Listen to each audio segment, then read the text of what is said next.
watching out for you. This is NewsWatch 12 at 6.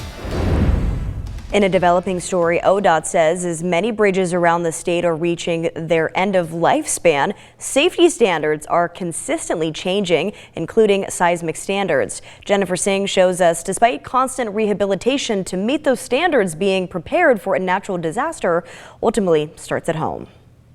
With more than 2,700 state-owned bridges in Oregon, more than 1,000 of those bridges are in need of repairs, as many of them are nearing the end of their lifespan or simply don't meet new safety measures. The standards of build were low because we just didn't know, right? We weren't planning for long-term use. We weren't planning for the level of vehicular travel that is out there.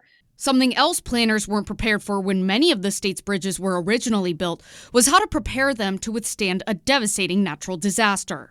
The natural disaster we're talking about is the Cascadia earthquake that not if but when it hits, it has the potential to reach a magnitude of above 8.5, which likely means widespread destruction, including our bridges.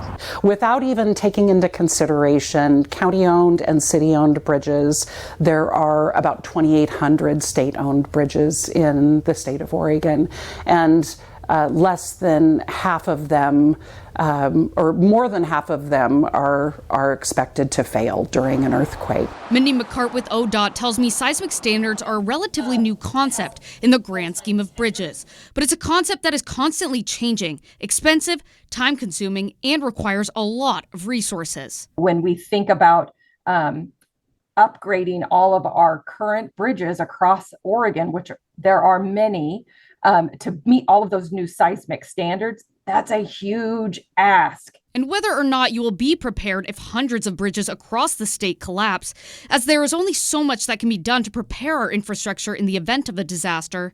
You can't plan for natural disasters always. We can always just guess. It's a great opportunity to think about how many times you cross a bridge during the day. While ODOT crews are constantly working with what they can to prepare our bridges across the state, Tiffany Brown, the Lane County Emergency Manager, tells me it's important to know that preparedness starts right at home.